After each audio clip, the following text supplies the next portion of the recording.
আসসালামু আলাইকুম রাহমাতুল্লাহি ওয়া বারাকাতুহু। সারা বিশ্বের মা বোনেরা,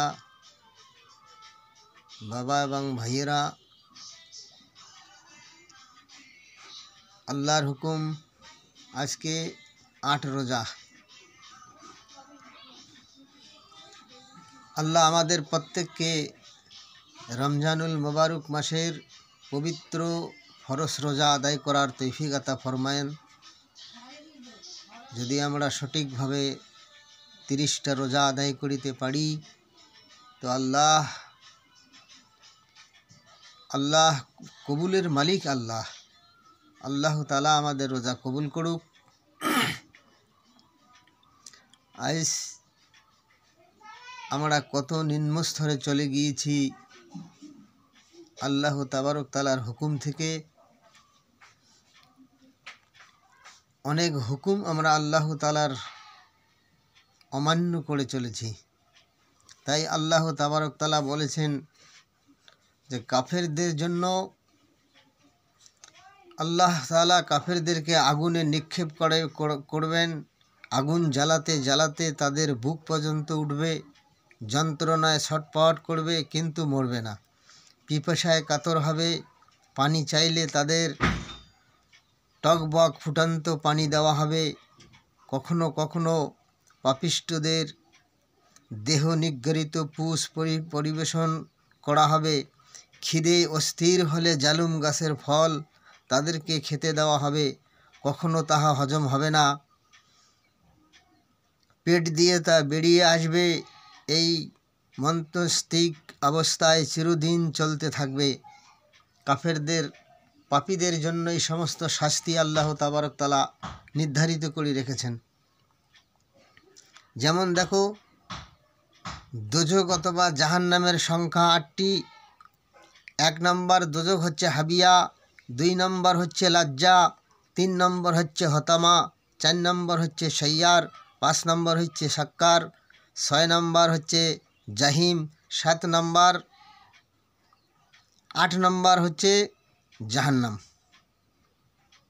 7 নম্বর জাহান্নাম। এই 7টি জাহান্নাম আল্লাহ আমাদের জন্য নিক্ষেপ করবে। ওই সব আগুনি দোজখ পাপীদের পাপের পরিমাণে তারতম্য অনুসারে নির্ধারিত হবে।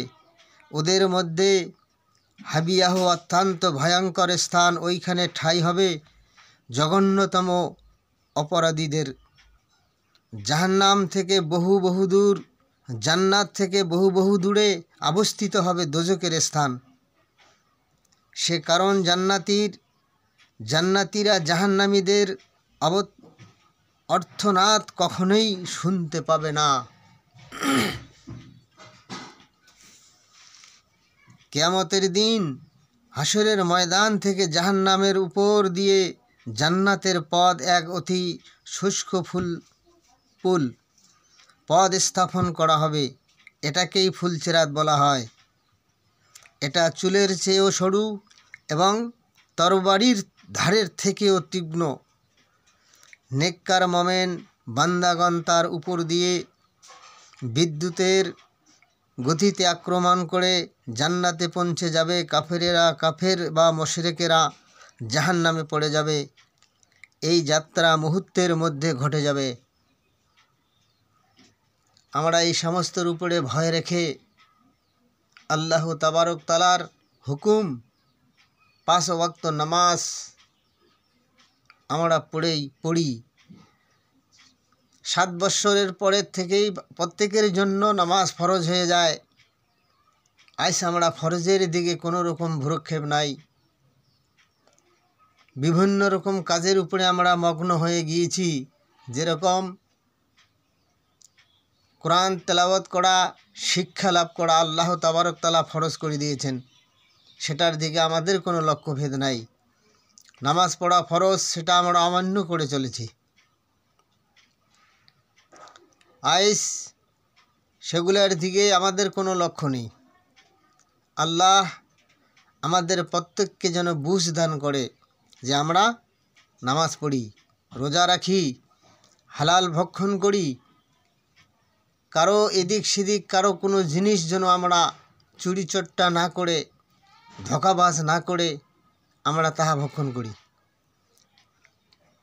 এই সমস্ত জিনিসের থেকে আল্লাহ আমাদের প্রত্যেককে হেফাজত ফরমাউক। আর বাচ্চাদেরকে আমরা এরাবিক মাদ্রাসায় দেওয়ার জন্য চেষ্টা করি। দুনিয়াভি বাংলা, ইংলিশ, ভূগোল, বিজ্ঞান, সায়েন্স, যত যাবতীয় এগুলা মুসলমান ভাইদের জন্য দুনিয়াভি হচ্ছে গরজ। আর এরাবিক লেখাপড়া, কোরআন শিক্ষা করা হচ্ছে ফরজ। যাহার দ্বারা আমরা হালাল হারাম চিনতে পাব, আল্লাহর উপর সর্বদাই ভয় থাকবে, মানুষের অন্যায় করার সুযোগ পাব না, করতে গেলে অন্তরে ভয় আসবে। এই জন্য আমাদের এলেমের প্রয়োজন রয়েছে।